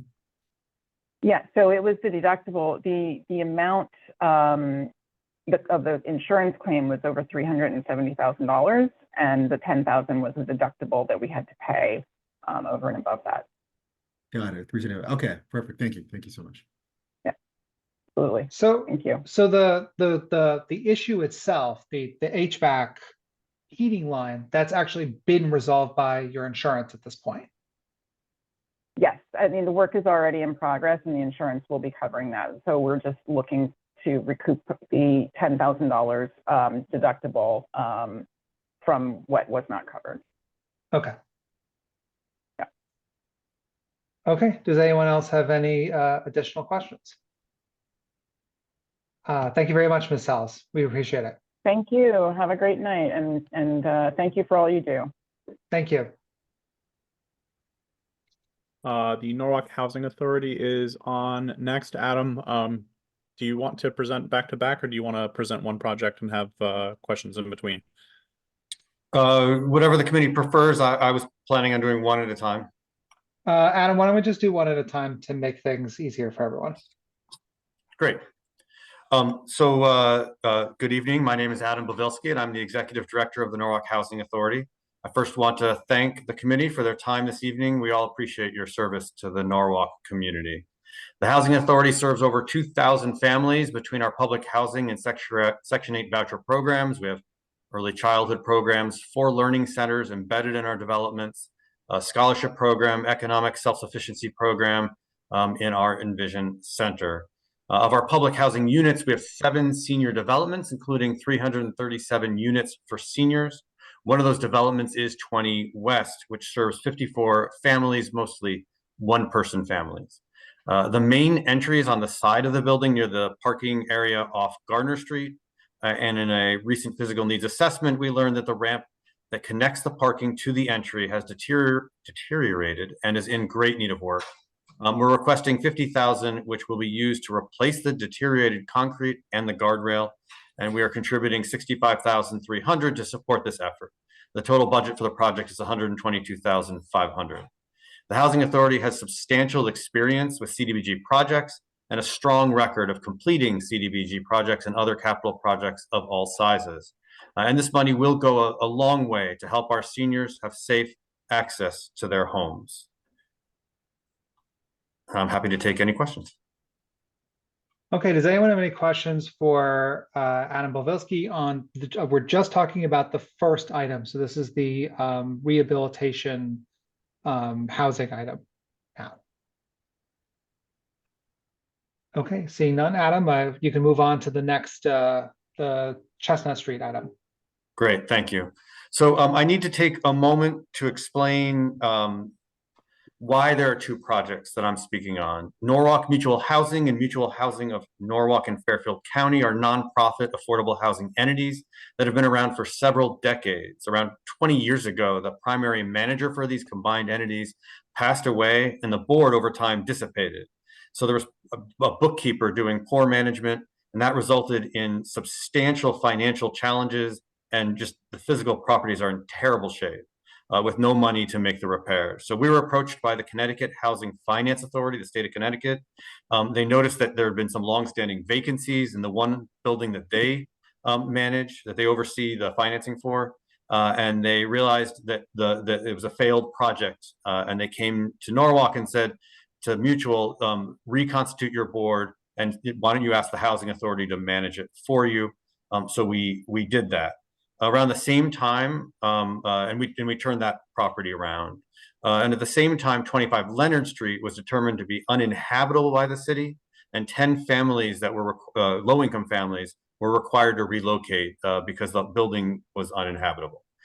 So over a couple of years of talking to the new board and proving what we can do at their Art Street property, the Mutual Housing Board voted to become a subsidiary of the Norwalk Housing Authority. So they disbanded their own board, and our board is now the Board of Mutual Housing. We are working to fix up 5 different developments, 8 buildings, 55 units of affordable housing, and Mutual poses a host of financial and physical challenges and is just a substantial burden to our agency. So we took on Mutual not for our own benefit, but to serve the city and to preserve these units as affordable. And as Mutual would have been eligible for its own grant, we wanted to think that Mutual would not be punished by becoming a subsidiary of the Housing Authority. And we hope you'll consider this request independently for the purposes of our CDBG application. So 30 Chestnut is a Mutual property, includes 4 2-bedroom units and 3 1-bedroom units, serving 7 low-income families, including 13 adults and 8 children. And we are asking for $50,000 to replace very deteriorated siding. You can look at the pictures, you'll see there's holes in the siding. And we include $60,000 in matching funds and $4,400 in construction oversight and administration. for a total project budget of $114,000. And I want to mention that the federal funding that we receive, which is most of what we receive, it cannot be used on these non-federal properties, and it's not a state property either. So we hope that the city will be our partner in trying to turn some of these units around. And I'm happy to answer any questions. Councilmember Smith. Hi, Adam. You may have said it and it may have gone right over my head. How long ago did the Mutual Housing Board disband and be absorbed? Probably about a year ago. Yeah, okay. I thought it was pretty recently. Okay. All right. Thanks very much. That's what I wanted. I know that this is our first opportunity for a CDBG grant, so it's been less than a year. Okay. Thank you. Okay. Does anyone have any additional questions? Seeing none. Adam, thank you very much. Thank you for your service and your time. Thanks. Have a good evening. The Norwalk Senior Center is next. Open Door Shelter is on after. Hi, good evening. My name is Beatrix Lane, and I'm the Executive Director of the Norwalk Senior Center. It's a pleasure to be with you tonight. The Norwalk Senior Center is in its 53rd year of operation. We provide a wide spectrum of services to people aged 55 and up residing in Norwalk, including activities, benefit assistance, behavioral health counseling, bereavement counseling, exercise, lunch, free health screenings, holiday luncheons, cultural celebrations, pickleball, fall prevention, socialization, transportation, and too many things to list in 3 minutes. The Norwalk Senior Center is a private nonprofit organization. 5,000 people visit our 2 center locations each year. The majority of folks we serve are seniors, the disabled, and low-income individuals. We have applied for $72,500 of CDBG funds in order to repair or replace an exterior patio located at 11 Allen Road in the old Roosevelt School. The existing patio serves as an outdoor recreation space for senior citizens. With settlement of the pavers and pavement through the years, tripping hazards are ongoing safety concerns. Repair or replacement of the patio will provide seniors with safe use of this area. Thank you for consideration of this public safety improvement. Okay. Thank you very much, Ms. Lane. Does anyone have any questions? Okay. Seeing none. Thank you very much for your presentation tonight. Thank you. Open Door Shelter's on next. Person to Person is on after.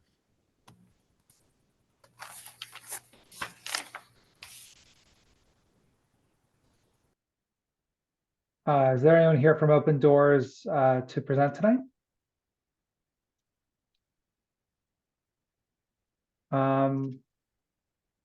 Josh, there's somebody raising their hand in the attendees. I don't know. Oh, I thank you. I Yeah, didn't see sorry, that. yeah, Oh, it's Michelle is with the Right Open here. Door Shelter. If you could please promote her. Okay. Yeah. There we go. No, I'm not. Okay, hold on. We can hear you now. You're on as a panelist now, so.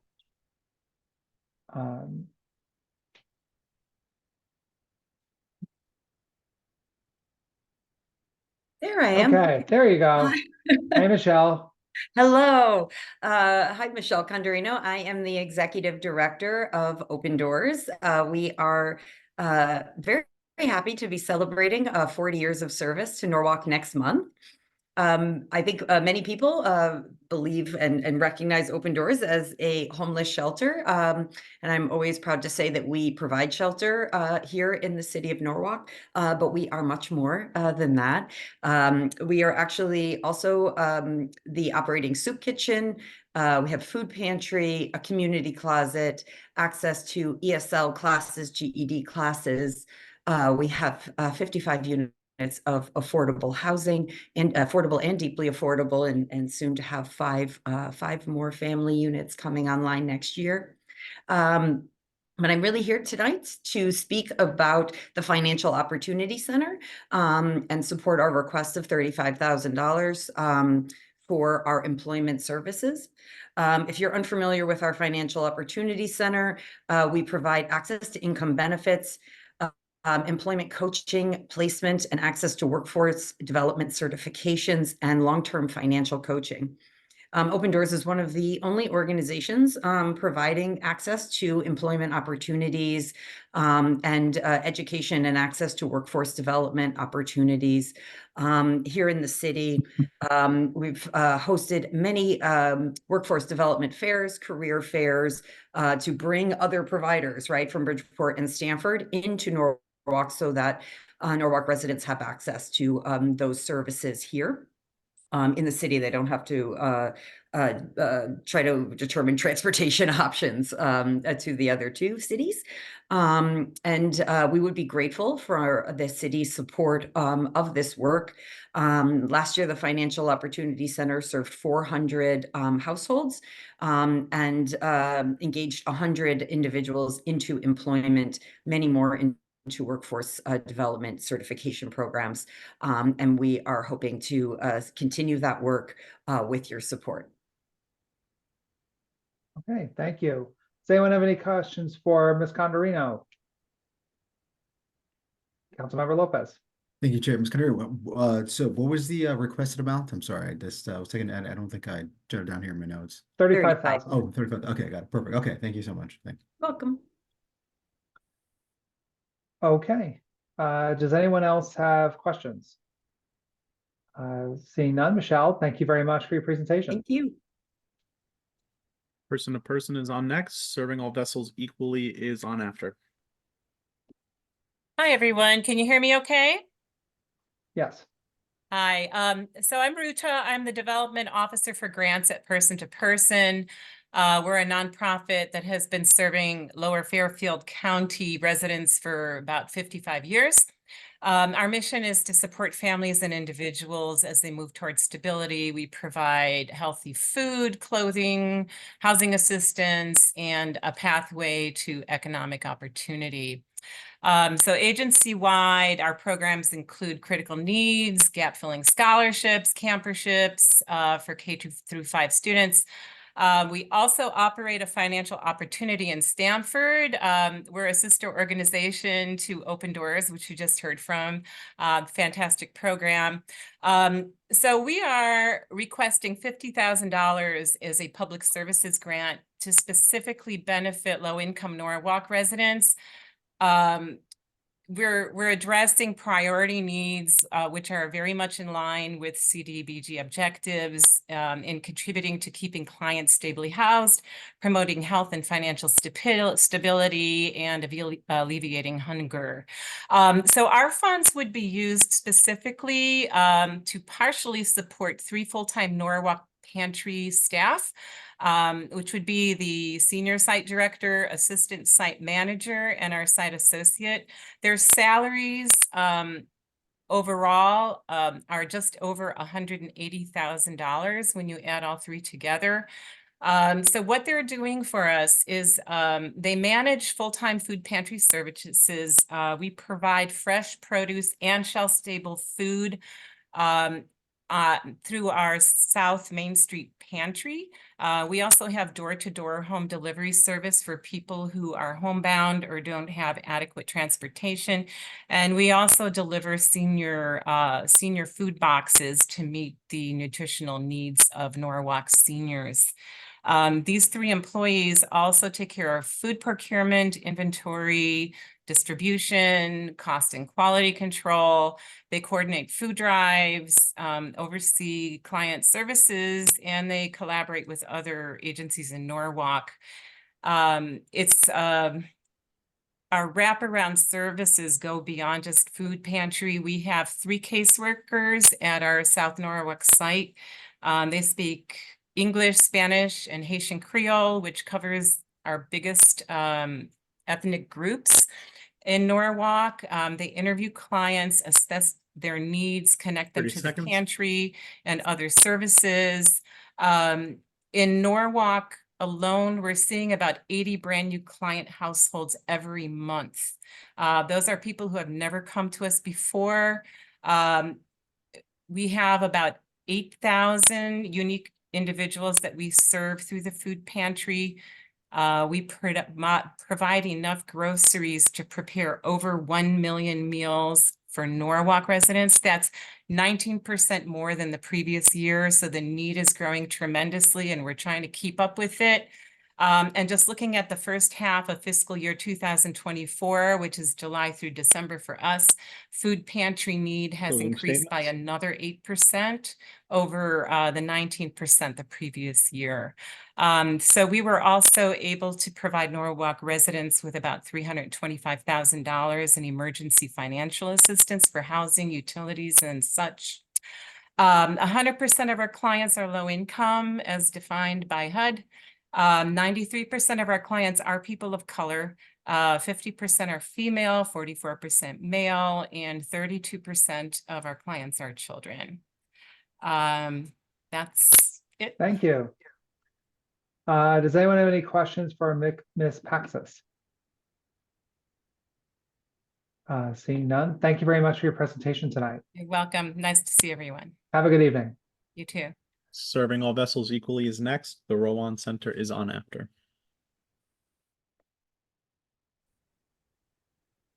Good evening, esteemed members of the Economic and Community Development Committee. My name is Reverend Roosevelt Ewell. This evening, I'm here to advocate for Serving All Vessels Equally Incorporated request for $30,000 CDBG grant to support our summer school enrichment program. We are dedicated to sustaining and strengthening communities.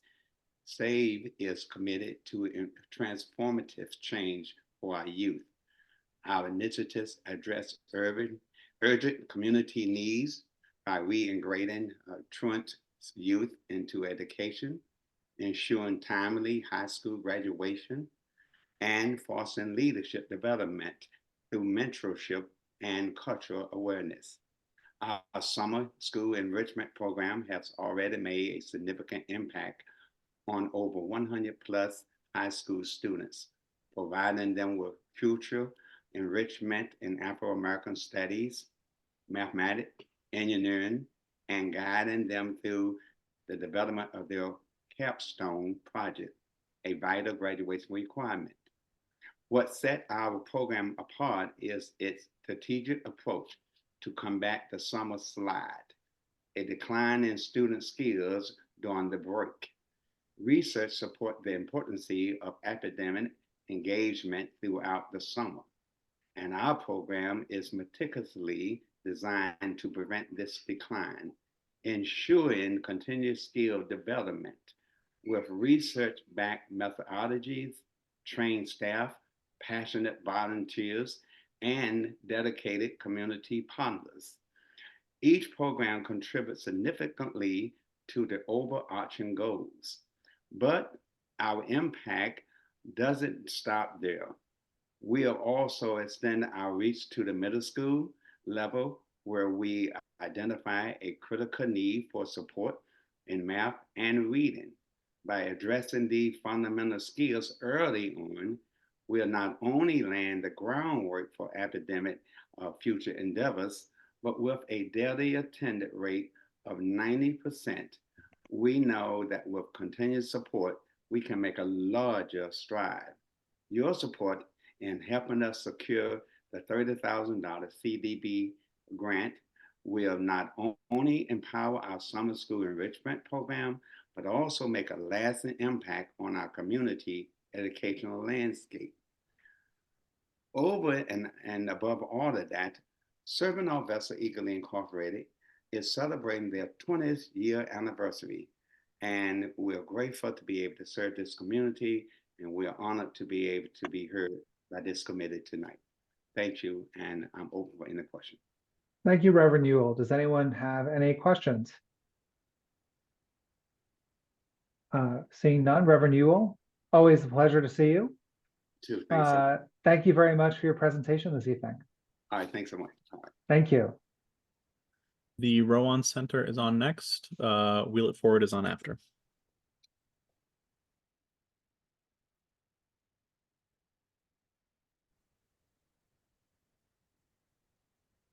Is anyone here to present for the Rowan Center? Mary, you're muted if you're trying to talk.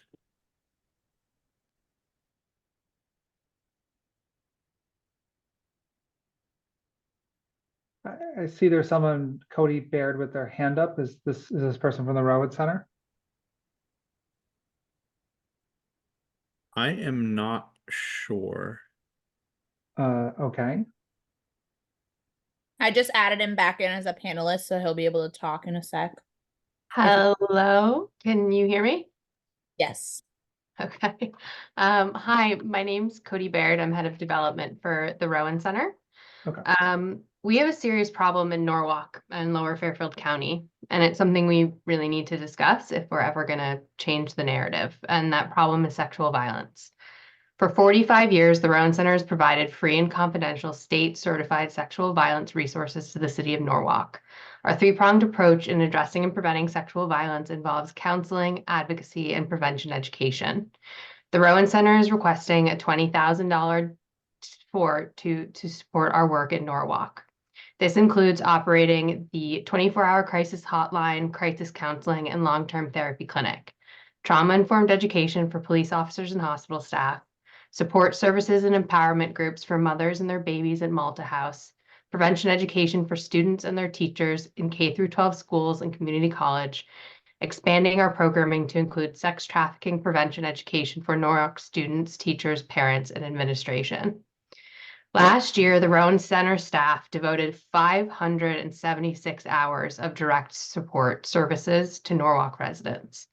Let that sink in. 576 hours of free and confidential services as the result of sexual violence. Knowing how few of these traumatic crimes are actually reported, this number is really staggering. 482 times we responded to calls and provided crisis services for Norwalk residents. 334 times we provided therapy sessions for Norwalk residents.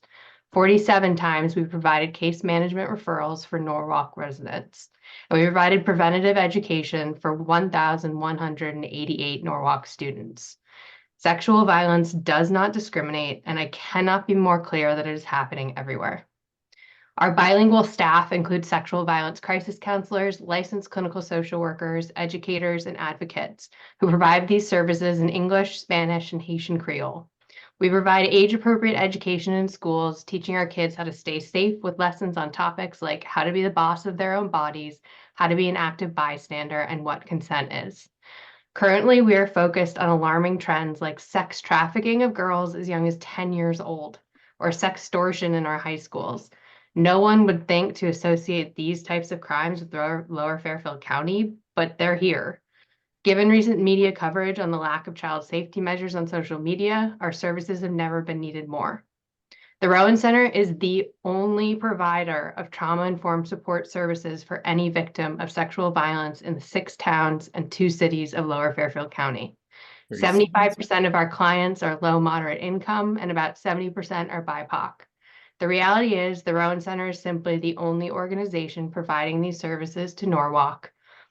Our clients would have nowhere else to go, and we do this better than anyone. Thank you so much for your time and consideration. Thank you very much, Ms. Baird. Does anyone have any questions? Okay. Seeing none, thank you very much for your presentation tonight and for your application. We appreciate it. Thank you very much. Wheel It Forward is on next. The Youth Business Initiative is on after. Good evening. My name is Ed Spilka. I'm a member of the board of Wheel It Forward, and we deeply appreciate the opportunity to present to the committee. Wheel It Forward was opened 3 years ago. It is a free lending library of durable medical equipment like wheelchairs, hospital beds, rollators, shower chairs, etc. We are primarily a volunteer-run organization. DME, durable medical equipment, is proportionally 3 times more expensive than prescription drugs due to the lack of insurance coverage. At the same time, DME is made to last 5 to 10 years, but is only used for 4 months on average. What we do is collect that before it gets thrown away. We sanitize it and then we distribute it. When the usage is finished, the people just return it to us and the process starts all over again. Our website is translated in 6 languages. We use a state-of-the-art inventory management system, and our warehouse is in Stamford. Wheel It Forward is a unique nonprofit. No one else offers this service in any meaningful way. Metrics: we opened our doors 3 years ago. Since then, we've kept 150 tons of durable medical equipment out of local landfills. We've helped 10,000 individuals. Currently, 600 people a month rely on us to either donate or to borrow equipment from us. And we have saved those individuals close to $2.5 million. At the same time, our expenses are just $1 for every $4 that we save the community. Wheel It Forward is has created a provider network of PTs, OTs, discharge planners, hospital systems, and social service agencies. And currently that numbers about 200 participants. We service every town in the county, but Norwalk is our number 2 in terms of usage. And we had close to 50% growth last year and 80% growth in Norwalk the prior year. We anticipate increased growth in '24, and we anticipate helping more than 350 LMI individuals, and we expect them to borrow over 1,000 items. Many LMI households are a single paycheck away from dire financial consequences. One of our main goals is to make certain that individuals can get what they need when they are injured at no cost, so that they can avoid the consequences of waiting for insurance to decide whether or not to cover needed equipment. In a very tangible way, we provide stability and dignity to community members when they are at their most vulnerable. We are humbly requesting $35,000 this year. And I just would like to state that I'd like to modify our application. I think we stated 400 people. We might help that many this coming year, but if we could put in 350 instead, which would be an increase over this year, that would be terrific. And I'm happy to answer any questions that the committee might have. Just to clarify, I think in your application, I think it was 300. So you're saying it should be 350. Is that correct? So I was looking at the summary in front of me, and it just had listed 300. Josh, I had in the summary provided the Ed had contacted me ahead of time to make the change. The summary provides the information that he was explaining. Got it. Sorry Okay, sorry to jump the gun a little bit. My mistake. No problem. Does anyone have any questions for Mr. Spilka? I'm sorry. Seeing none, thank you very much for your presentation tonight. We really appreciate it. Great, thank you so much, guys. The Youth Business Initiative has 2 presentations next, a facility presentation and a service presentation. The Norwalk Redevelopment Agency will present last. Okay, and why don't we, for Youth Business Initiative, just like we did with the Housing Authority, why don't we just do each one individually, in turn? It works. Good evening, everyone. My name is Derek Eason. I'm the Executive Assistant for YBI Youth Business Initiative, and we're requesting seeking funding for our renovations for our carpeting and flooring. Over the years, this building that we just obtained is old, and the carpeting hasn't been changed in over 20 years. So we're just looking for seeking funds for that, for the flooring. We've been quoted at we're asking for $50K for that. So any questions on that? It's 8,000 square feet of property. Just to clarify, is this if I remember correctly, Youth Business Initiative used to be on Day Street, right? Correct. Now we're on Van Zant. Okay, so this is for the Van Zant property. Correct. Location. Okay. Right. I just have one other question. I think there was a question on the form about selecting members of the Common Council who may have a conflict of interest. I saw that the council member you listed was Margaret Shanahan or Lisa Shanahan. Is that correct? Or I just want to clarify for that. Incorrect. No, that's incorrect. That's incorrect. Okay. Was there someone who was supposed to be on that list? Was there a drop down? DeJuan Wiggins, he's the director. DeJuan Wiggins. Okay. Right, yeah, he's the director of. That's what I figured. I just wanted to clarify that for the record. Okay. Does anyone have any questions for Mr. Eason regarding the flooring application? Okay, seeing none, why don't you move on to the next next application? Next application is a service application. As you know, YBI is committed to empowering underprivileged youth within the Norwalk community, South Norwalk being our major, where we get most of our clients from. We serve underprivileged, at-risk youth, and we teach them developmental business skills, career development, entrepreneurial skills, and we just get them workforce ready.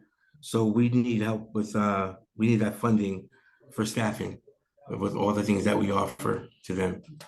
I'm sure we also have an after-school program, which services middle school children. So staffing for that, those numbers go through. We get a lot of our numbers. So, there's ratios that we have to meet, and we need staffing for that as well. So that's it. We asked for 30K for that. Okay, does anyone have any questions for Mr. Eason on the second YBI application? Okay, seeing one. Thank you very much for your presentation, Mr. Eason. Appreciate it. Okay, last but not least. The finale. Yeah. So each year, the Norwalk Redevelopment Agency also presents an application for administrative funds as well as city neighborhood funds. So firstly, the PY50 admin funds, we apply for funding for program management that may serve to support staff time to administer these grants and support our subrecipients who are selected. It also goes to support soft cost activities such as grant applications, surveys, studies, and anything that does not have a real component to it. Secondly, our city neighborhoods funding serves to facilitate real projects or delivery costs to those projects, which we have used to support our other grant applications that we have applied for and received for the city. I'll keep ours brief since it is the end of the night, and any questions that you guys may have, I'm happy to answer. Any questions? Okay. Stephen, thank you. Thank you. And that is the last application on the list. Just want to, before we adjourn, just want to thank all the organizations who applied, who took the time to apply, and who took the time to present tonight. We greatly appreciate your, your commitment to Norwalk and these applications to try and make this all a better city. Obviously, we have some work to do, but as Stephen said, we both have our own process to do, but also we are notified annually by the Department of Housing and Urban Development, the federal agency, on how much funding is actually going to be available. We do this so that whenever we get that number, we can move as judiciously and quickly as possible. Stephen, is there anything that I missed that you want to add before we adjourn? Nope. For some of the newer members, typically we would have that number by now, so we'd be able to give final recommendations at this point. Again, there is a delay in HUD releasing that number. So Josh, either myself or Brian will coordinate with you to take the next steps to receive funding recommendations. There may be a delay in between that, and then when we do receive our funding allocation, we will check back in with the committee to receive final funding recommendations. Okay, great. Jim, Councilmember Freyer. You're on mute. So just to be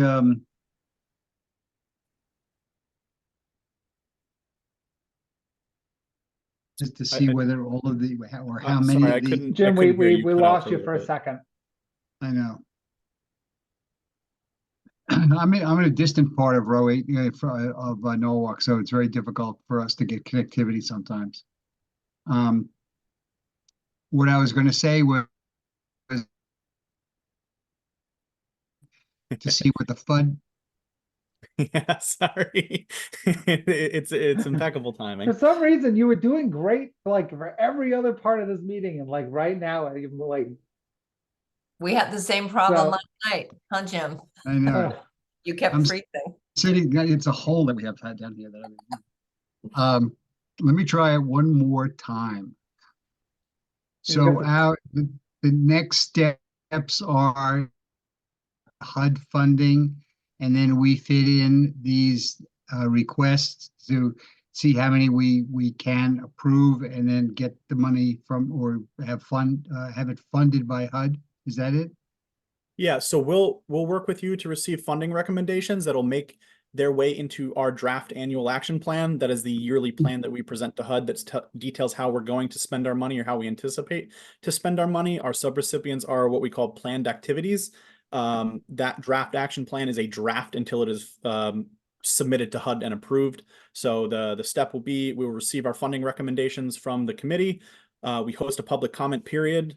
We will go to, and again, this is depending on when we receive the funding allocation letter from HUD. We will go to an Economic and Community Development Committee to vote to advance the draft action plan to Common Council. We will vote at the next Common Council, the subsequent Common Council meeting to approve the mayor to authorize documents and for us to submit to HUD, and then we will submit to HUD. Okay, so for the individual through those and individually approve or unapprove them, or do you then give us your recommendations on which ones will be funded? How does that work? So typically in the past, we've been using a ranking system from the Economic and Community Development Committee. They're not specific guidelines on how to select subrecipients. It is relatively loose in that sense. The numbers that you come up with are the people who you choose to fund.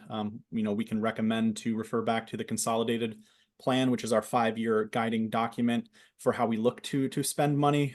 We also have information that we are required to present at the end of each year called the CAPER, which is the Consolidated Annual Performance Evaluation Report that kind of summarizes our yearly objectives. Again, this is a guiding document, is not the end all be all.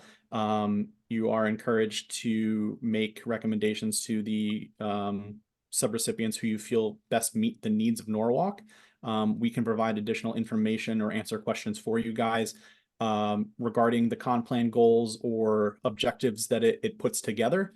But the actual selection process, again, it's not set in stone, and it is flexible. So again, we'll organize with Josh a meeting to help clarify or help support you guys in making decisions as best we can, and answer any specifics at that time. So it is again a very loose process in that sense, and that we don't have a specific checklist in which we need to go through to pick people.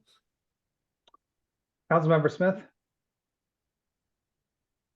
Yeah, it seems like every year the needs are more and more profound and compelling, and not the funds are not necessarily growing to meet the growing needs. And something I've noticed in the past is that that we always we give our recommendations right from the committee, but you work so hard to try to disperse the funds in a really fair way, and so maybe sometimes, and just confirm this for me, because I'm sure I've seen this in the past, where you might not be able to fund like an entire ask, right? So say someone's asking for 20,000, you might not be able to give them all of that 20,000, but you might be able to give them a portion of it. Is that correct? Correct. Yes. Yeah.